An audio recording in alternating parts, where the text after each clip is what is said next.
Karenanya itu kata Nabi bilang dalam hadis, in istata'ta an tanam wa laysa fi qalbik ghil ala ahad minal muslimin faf'al. Kalau kamu bisa tidur dalam hatimu enggak ada benci kepada satu manusia pun juga, laksanakan. Nabi bilang, syuf yadkhul alaikum rajul min ahlil jannah. Masuk kepada kalian satu orang min ahlil jannah, orang surga. Sahabat bertanya-tanya, siapa gerangan nih?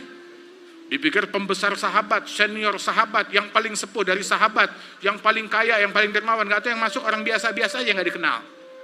Belakang ini orangnya. Penasaran, apa yang dia lakukan? Dicari tahu. Sampai nginep ke rumah orang tersebut. Dilihat sholatnya biasa, tahajudnya biasa, puasanya biasa. Sampai bertanya, saya mau tahu, jujur, kamu punya amalan apa yang kamu sembunyikan? Bilang, gak ada, seperti yang kamu lihat ini aja. Bilang, ada sesuatu. Ya mungkin ada satu hal, saya nggak tidur di malam hari, melainkan di hati saya tidak ada benci kepada satu muslim pun juga. Di hati saya nggak ada benci kepada satu muslim pun juga. Radhiyallahu anhu wa ardhah.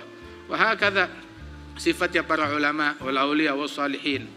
Masya Allah. Oh, kita kenal kepada para guru-guru kita, ahlus sanadina, orang-orang yang kita bersanad, bersilsilah keilmuan kepada mereka, yang mana mereka ini adalah orang-orang yang batinnya bersih, suci. Di antaranya adalah guru daripada guru kami, mertuanya beliau, mertuanya Al-Habib Umar, ada Sayyidina Al-Imam Muhammad bin Abdullah Al-Haddar. Ada Al-Habib Muhammad bin Abdullah Al-Haddar, itu pernah sampai difitnah oleh seorang hartawan di negerinya. Hingga fitnah yang membuat beliau itu hampir-hampir dibunuh oleh penguasa. Subhanallah, diselamatkan oleh Allah Ta'ala. Fitnah yang sangat dahsyat, dengan tuduhan yang luar biasa. Sampai akhirnya, wala beliau mendendam, wala pernah bergosip tentang orang tersebut, wala pernah menjelek-jelekan orang itu. Hingga akhirnya itu orang meninggal dunia di Jeddah sana. Maka begitu dengar meninggal dunia, pertama yang datang bertaziah adalah Habib Muhammad Al-Haddar. Dengar fulan meninggal, langsung dia datang, dia yang pertama takziah. Bukan cuma itu aja, itu keluarganya bilang gak mau dikuburin dulu. Kenapa? Masih nunggu anaknya ada di Eropa. Jadi kita taruh di kulkas dulu, di lemari es, di rumah sakit titip. Nanti 2-3 hari baru kita kuburkan. Kuburnya gak usah di Mekah, kubur di tempat yang lain aja. Hingga Habib Muhammad bilang, gak benar begini, jangan mau diletakkan di dalam lemari es. Begitu segera beliau berupaya membujuk keluarganya dengan beberapa hal, hingga akhirnya selamat, gak perlu dimasukkan ke lemari es. Kemudian juga membujuk mereka hingga dimakamkan di tempat yang paling mulia, di Mekah Al-Mukarramah. Kemudian dia sendiri yang bikin tahlilan 3 hari.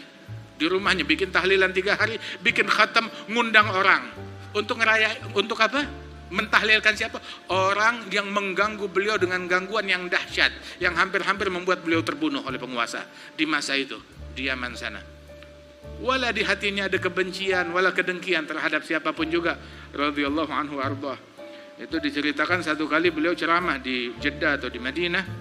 Alhasil tatkala beliau hadir satu majelis di tempat seorang yang hartawan, baru beliau berdiri, baru 2 kalimat, baru 2 menit, 3 menit, tahu-tahu yang tuan rumah, mungkin dia menyangka dirinya punya harta, ya mungkin ya karena ketidaksengajaan, dia bilang, Habib, khalas cukup, orang udah kelaparan, kita mau makan.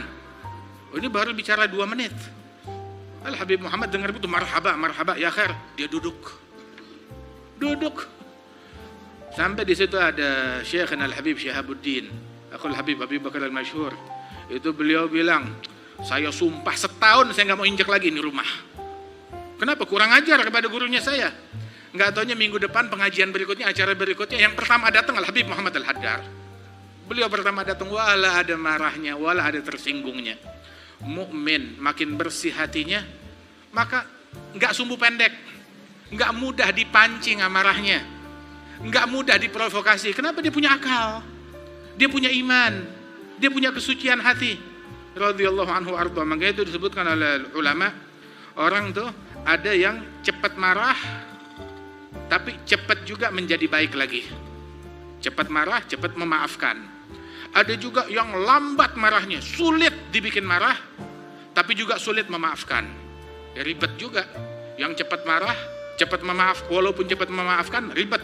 Sulit marah, tapi kalau udah marah sulit memaafkan, ribet juga. Dan yang paling sial, kalau kita punya teman atau kenal sama orang, gampang marah, sulit memaafkan.